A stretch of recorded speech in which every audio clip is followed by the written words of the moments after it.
Hey, what's up, everybody? BDO44 coming at you another video. So, what do I think of the return that the Wizards got for the Bradley Beal trade? Because everybody is going really nuts over this return. First of all, I think Kenny for real said it best. We really don't know what the pick swaps and second round picks are. Now, if you just want to assume second round picks and pick swaps have no value, you can do that. But then I would tell you, okay, well, how many would be up to par for you? You know what I mean? Let's say I offered you 8 pick swaps and 8 second round picks. Is now that enough? How many do you have in your head when you see this trade? Because they haven't announced it. So that's really what the truth is. I ain't tripping because I don't know what the value of what they've gotten back actually is. Then I look at, I've seen so many trades where I looked at the players and I looked at the picks and all of that and just said this is an awful trade, only to find out that it has some salary, circumstances.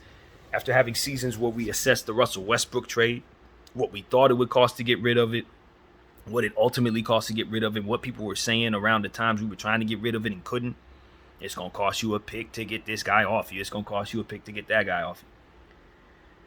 So these type of trades have happened so many times in my life, and I've reacted to it in such a way, like everybody is to this trade, to now I'm already trained, more or less, to kind of think about if a trade looks ridiculous, what do the assets actually represent, and what is it that they're actually taking back? Chris Paul represents an opportunity to stretch all of the cap space that Bradley Beal had locked up. Now, why is it considered locked up? Because you could not trade him anywhere you wanted to trade him. You had to, because of his no trade clause, trade him not only to where he wants to go, but for the package that he will accept. Because if he don't like what you're trading him for, he can just say no, and that's the leverage he has with his contract. So if you look at it that way, then you understand that the leverage that the other team has to not offer too much for that is everything.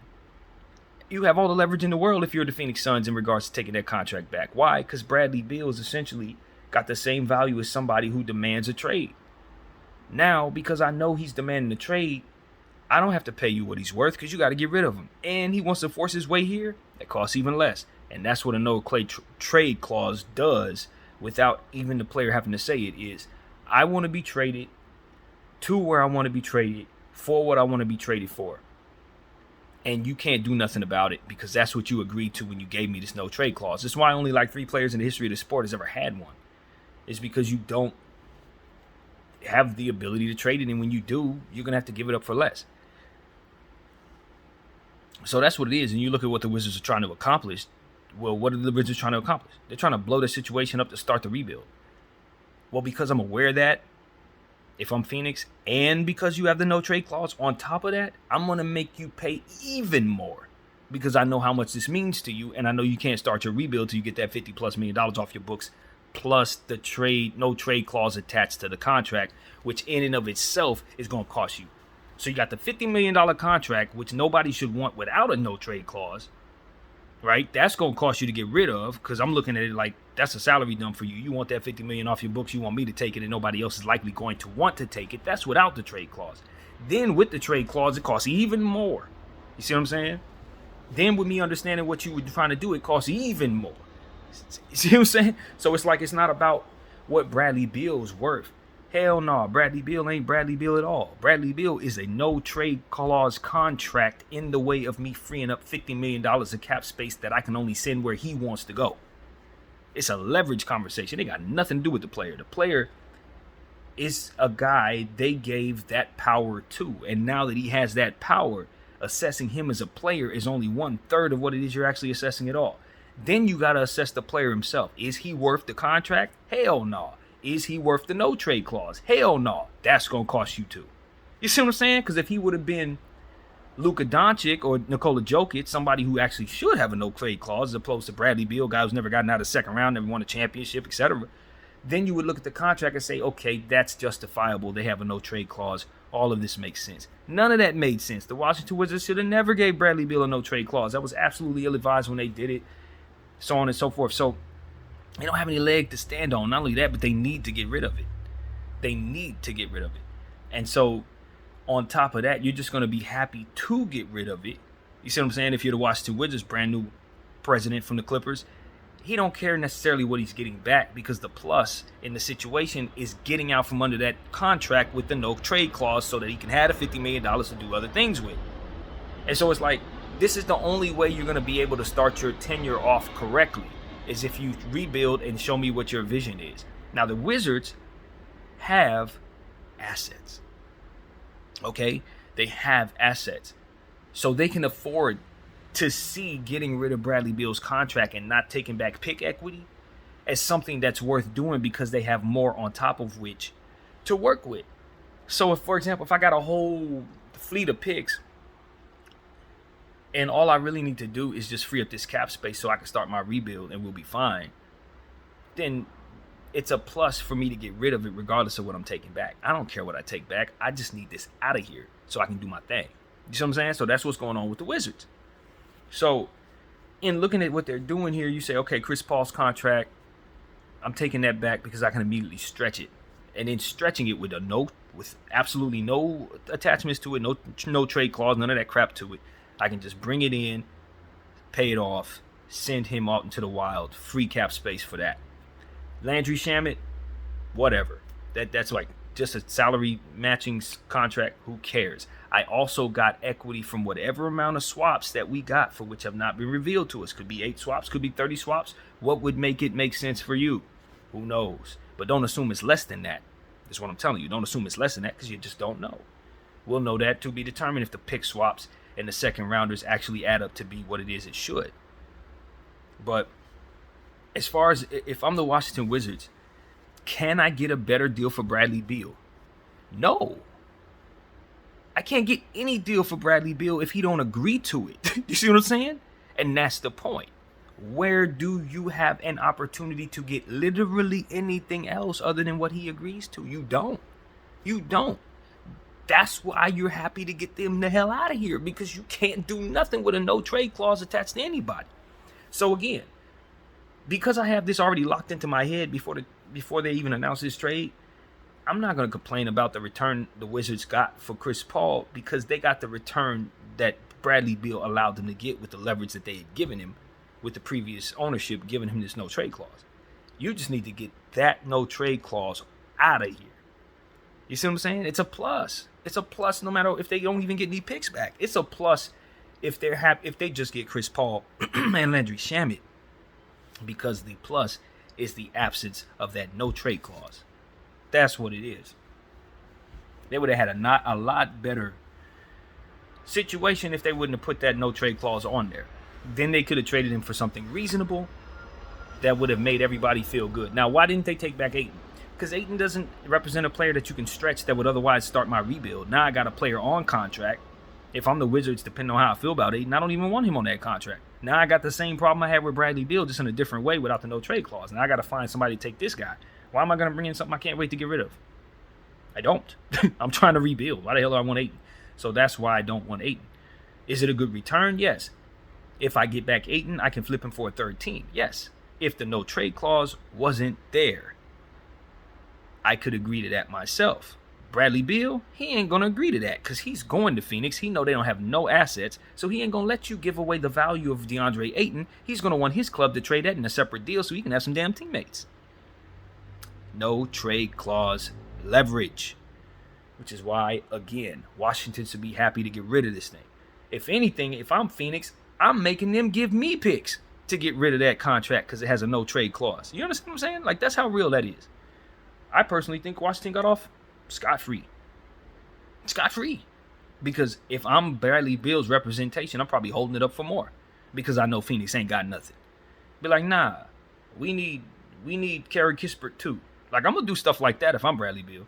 Like, nah, we need somebody to take some more salary off of Phoenix. Take somebody else's contract too. Like, that's how I'm moving if I'm Bradley Beal, because I got all the leverage in the world. I'm trying to force myself to a team that doesn't have any assets, that's going to try to use the 3-star model to build around me. If I know what I'm doing as Bradley Beal, I'm going to make sure the Wizards take back what benefits me in Phoenix, right? But Bradley Beal's a lifelong Wizard. He don't want to leave the Wizards in the complete dumps, so at least this allows them to get back some pick swaps and some second-round picks. He did them a solid, whether y'all want to believe it or not. He did them a solid, because I wouldn't have let Phoenix give Washington no picks. Psst, no picks. Why? Because we need all that to give me some damn teammates. So it's like, you know what I'm saying, as far as me complaining about the return, if I wasn't aware of exactly how much all of this crap costs, if I'm the Phoenix Suns or the Wizards, yeah, of course, in a nutshell, Bradley Beal, 30-point scorer, super name, yeah, I'm supposed to be able to get a star back for him, young player and all that. But if you know what you're doing on the other side of the table, hell no, you're not giving up none of that stuff for Bradley Beal's contract that has a no trade clause attached to it with $50 million plus on it. None of that is desirable. None of it. The only person, and this is what people need to understand, and the Phoenix Suns owner ain't going to like this, but only someone who doesn't know what they're doing is going to do this. It's just like the Rudy Gobert trade, y'all. The only people who are going to do stuff like this are people who think they can defy what is in place for them to swallow as a poison pill. You know, like a poison pill, you take it and then it's supposed to unalive you. Yeah, that's what they just swallowed over there by building this way. So I don't know how they expect to succeed other than I saw someone made a suggestion that they sign John Wall and get Chris Paul back at a minimal contract. Like, that's the type of stuff they should literally want to do. Dwight Howard, stuff that I would tell my team to not do is the stuff that Phoenix needs to do. Get any old guy that can have not upside, but can somewhat turn back the clock. Anybody want to come out of retirement? Carmelo Anthony. I'm serious, man. This is exactly how we need to build that thing. Get second round picks. Maybe you can find yourself a couple of undrafted guys. Maybe you luck up and find you a Austin Reeves. But the problem with Phoenix is they're never going to find an Austin Reeves. You know why? Because they put zero emphasis on player development and scouting. So they're not going to luck into the right stuff. So this is just a failure from the jump. I'm proud of everybody who I'm paying attention to. It seems to be clear. Even the people who you would say are casuals are clear that this is another Brooklyn all over again and it shouldn't succeed. The only people who think this is going to succeed are people in Phoenix who are in denial, man. Everybody else can clearly see that this team is not in a position to do anything but lose. That's it, man. Because you don't have a bench. Ayton's not a defensive center. He's just another offensive player who's going to need to be in rhythm, who ain't going to get the ball. You have no natural facilitators or point guards. It's a nightmare, man. You just put a bunch of players together and just send them out there and hope to God that they could help each other overcome things that they're not prone to do. You're going to have KD out there playing defense for 48 minutes a game just to make this team good enough. I mean, it's stupid, y'all. I don't know what to tell people. It's just a stupid decision. The Washington Wizards were the team that won the trade because they got out from under a no trade clause attached to a player that should not have had that attached to his name, attached to numbers that probably shouldn't have been attached to that player either. They got out. They won the trade because they were the ones who gained the freedom and the ability to now start the process of facilitating themselves with all the young talent that's going to be coming in the league over the next 4 or 5 years. They're in a position to make themselves actually good. Phoenix just did the opposite. They made themselves look as if they're going to be good to people who don't know what the hell they're talking about. And what they actually did was put themselves and force themselves to be in a position to have to trade one of those guys probably at the end of the season just to be decent. It's bad. That's why, as a Western Conference fan, as a Laker fan, I'm not worried about Phoenix. I worry about Phoenix as much as I worried about Phoenix last year. I'm not concerned, man. They don't scare me at all. It's only one basketball. The only thing they got down there is a bunch of shooters. What are the shooters? Who are they going to defend? Who's going to make that make sense? How are they going to withstand any injury? And are any of these guys expected to be healthy? Bradley Beal and Devin Booker and Kevin Durant have been known for their injury issues, as we've talked already about today. So it's like, none of this looks good for Phoenix.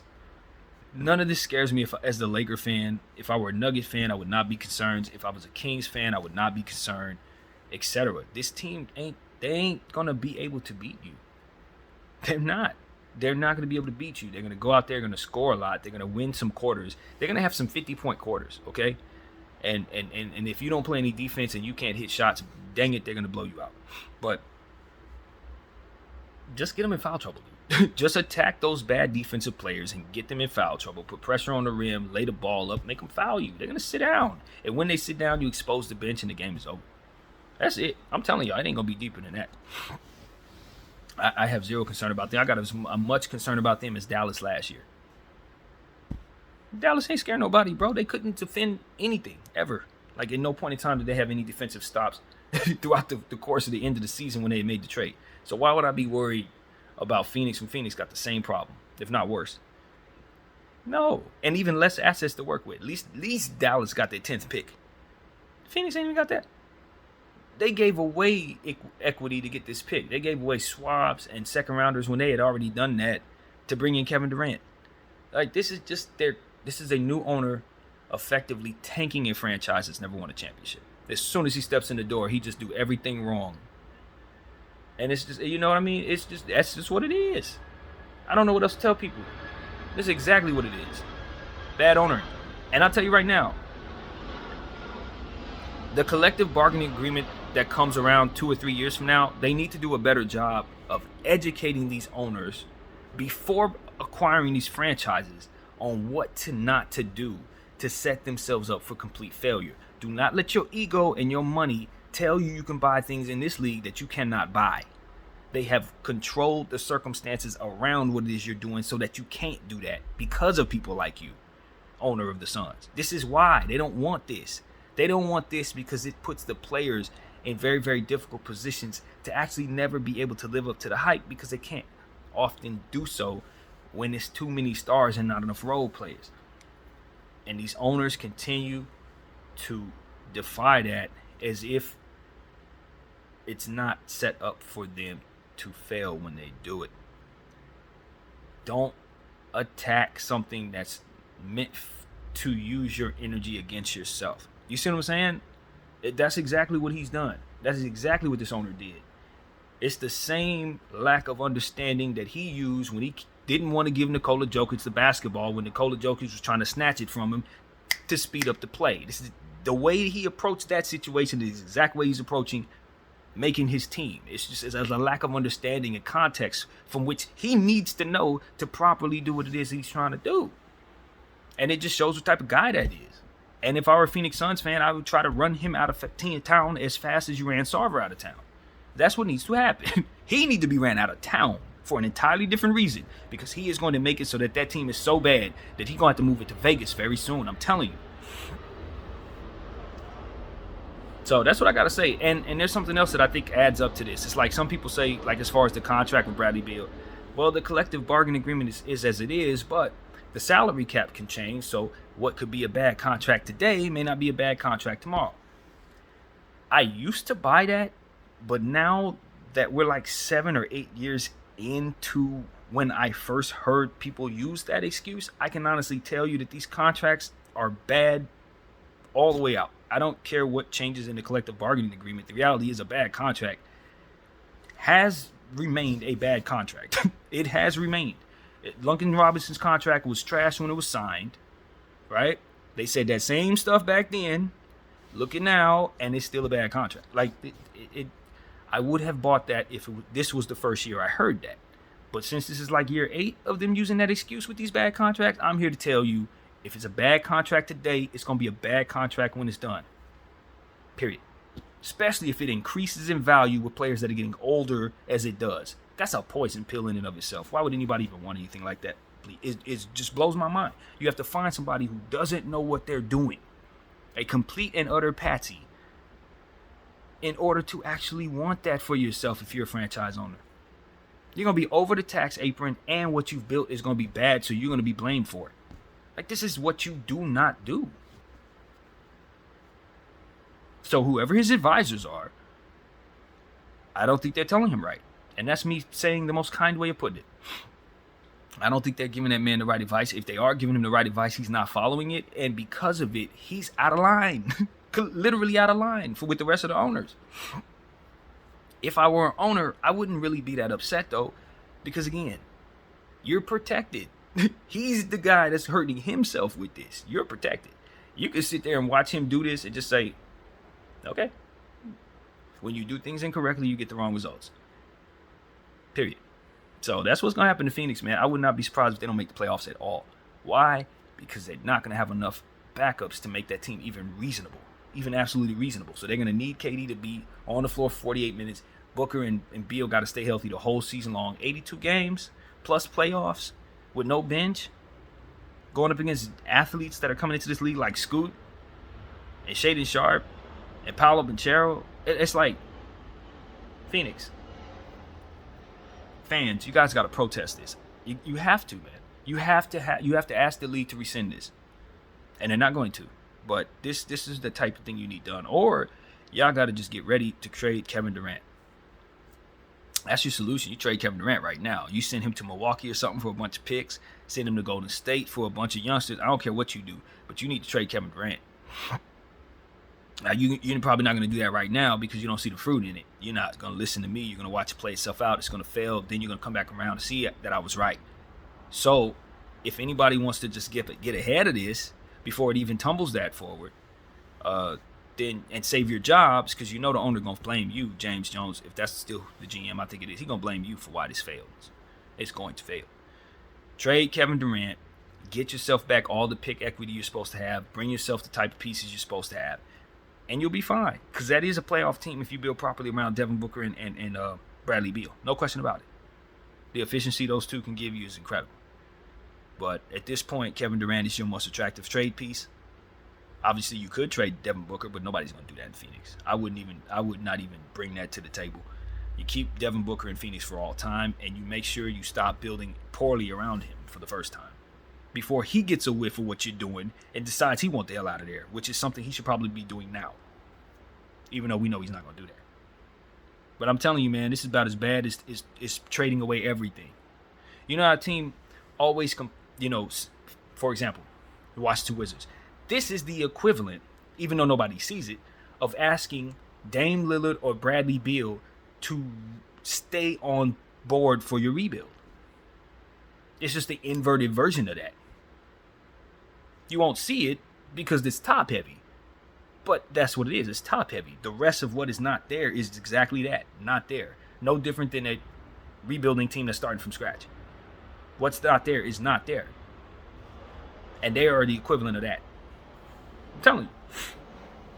So if this team goes out and wins 40 games this year, I'll be, that's about what I expect. I think they'll win some games in regular season. Teams are going to respect them just in general because they got so much talent. They're going to be difficult to guard from possession to possession if they're healthy. It's going to be pretty to watch. They're going to have some big games where they score 160 points, maybe even break a scoring record or something like that. 27 threes out of 27 threes. Stuff like that is possible with this type of scoring talent. But games are going to be close. Because you're going to be giving up layups on the other end. You're not guarding the perimeter. You're not guarding anywhere. Anything. Anyone. So, yeah, man, I'm down on this Phoenix thing about as much as I've been down on anything that I've ever seen. Honestly, this is just garbage. It is complete garbage. And, I wanted people to understand why I wasn't upset at the Wizards, because they won the trade. They won the trade because they got out from under that no trade clause, which is what makes this as expensive as it is. So I hope I was able to explain what I see there. Wizards win the trade. Like I saw someone say that the Wizards had a B and the Phoenix Suns get a D. Yeah, that's what I see. That's exactly what I see. The Phoenix Suns, I don't even think I give them a D. That's an F. You don't do that. That's terrible. That's absolutely awful. And then with the Wizards, hey man, probably did better than that. Probably got an A. Because at the end of the day, you just need that trap of a contract away. That's all. BDL 44. I thank you all for watching.